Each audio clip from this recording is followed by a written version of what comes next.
Porque assim, como nos dias anteriores ao dilúvio, comiam, bebiam, casavam e davam-se em casamento, até o dia em que Noé entrou na arca e não o perceberam até que veio o dilúvio e os levou a todos. Assim será também a vinda do Filho do Homem.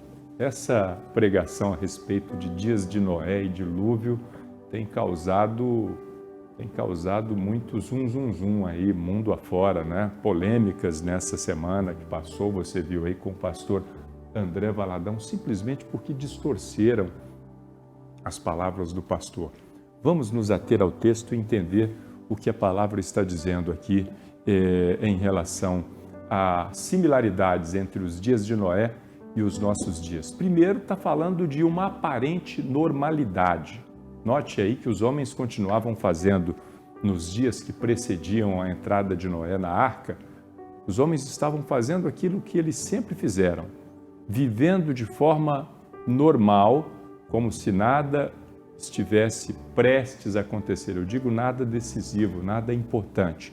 E a pergunta que eu faço hoje a você: você acha que não tem nada importante do ponto de vista bíblico, escatológico, prestes a acontecer?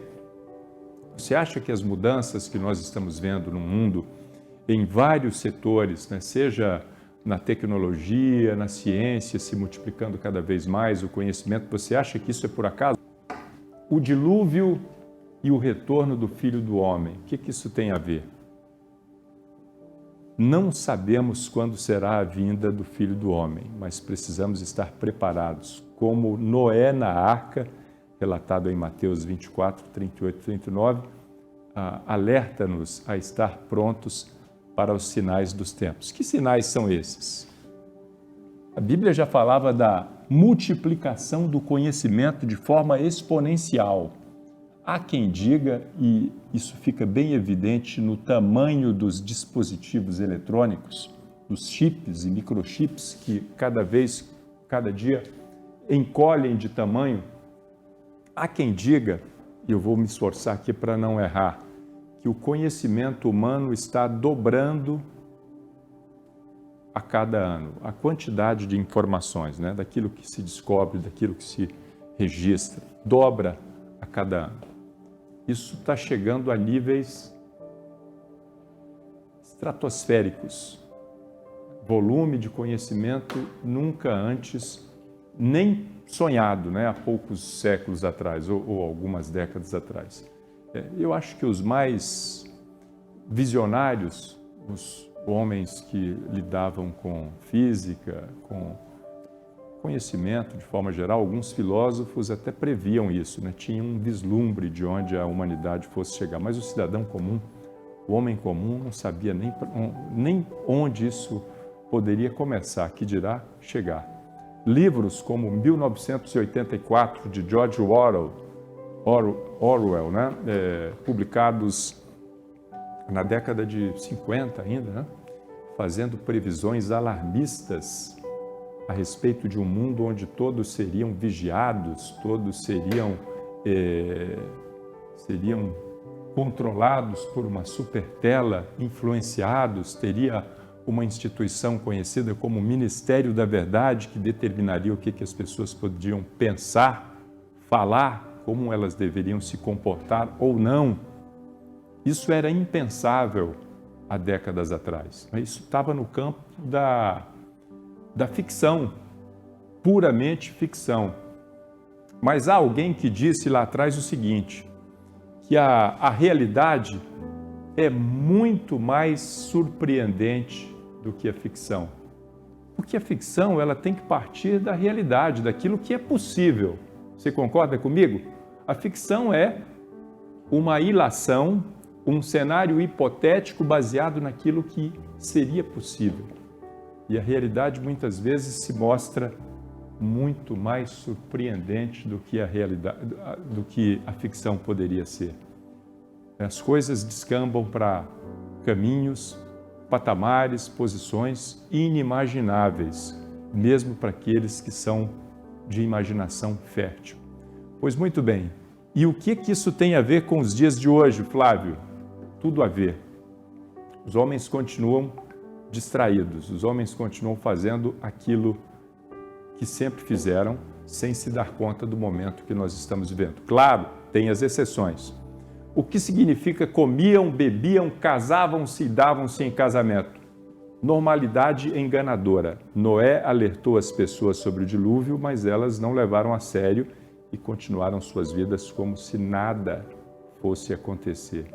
Você vai continuar agindo, vivendo como se nada fosse acontecer?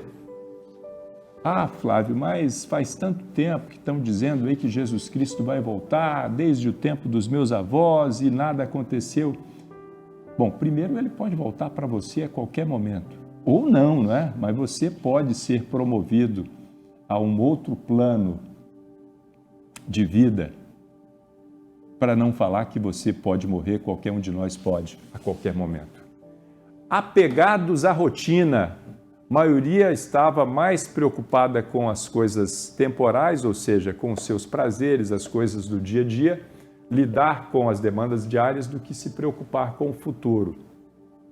Olhos fechados, as pessoas estavam tão imersas em suas atividades e objetivos mundanos que ignoravam os sinais óbvios de catástrofes por vir. Os sinais são muitos, o mundo à beira de guerras que podem ser muito piores do que as guerras que nós já vimos no passado, até pelo poder de destruição das armas, até pelo mundo estar mais conectado, suscetível a desordens, suscetível a problemas que podem atingir a humanidade como um todo, e o fato de que praticamente não há mais áreas isoladas onde não se possa ser impactado por algum conflito mundial. Está tudo muito interdependente, muito interligado. Essa é que é a verdade, e nós fingimos para nós mesmos que não sabemos disso, ou preferimos fechar os nossos ouvidos e os nossos olhos para essa realidade. O que significa para nós hoje? Insistir na incerteza pode trazer consequências. Ignorar problemas óbvios e protelar decisões importantes pode levar a consequências desastrosas. Quando é que você vai parar de fazer aquilo que você sabe que não pode ser feito, aquilo que não agrada a Deus? Você está esperando o quê? Ameaças do ambiente natural. O mundo hoje enfrenta muitos desafios, como a mudança climática, guerras, crises políticas e econômicas.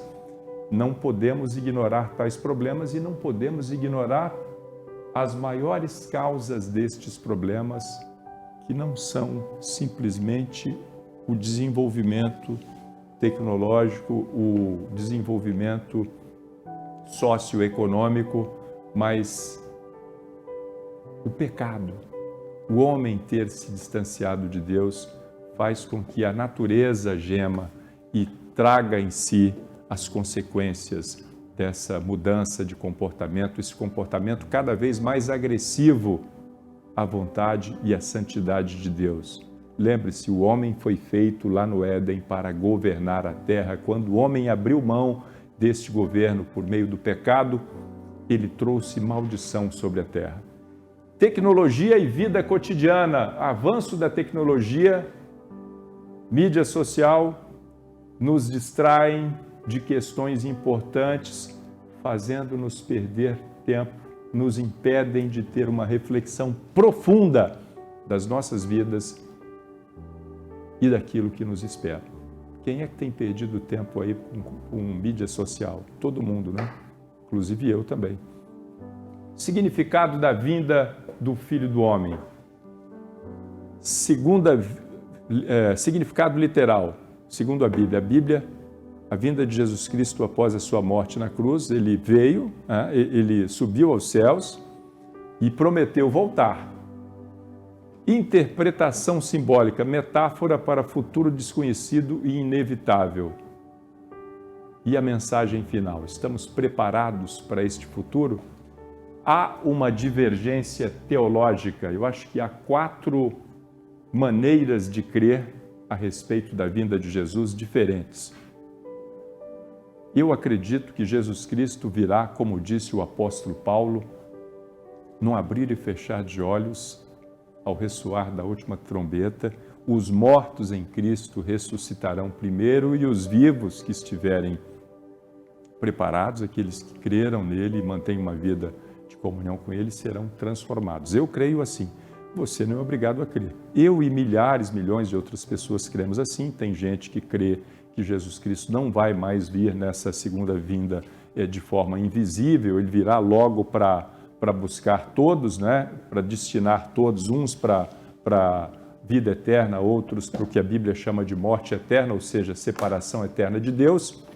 Mas isso é secundário se você considerar que ele vem, que um dia, mais tarde ou mais cedo, haverá um acerto de contas. Todos nós daremos conta dos nossos atos aqui na Terra.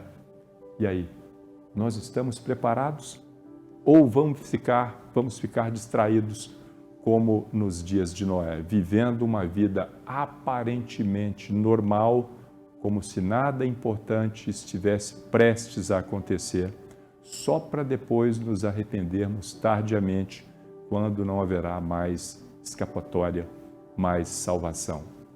Responda essa pergunta para si mesmo e tome as melhores decisões na sua vida. Tome posse dessa palavra, faça dar frutos no seu coração.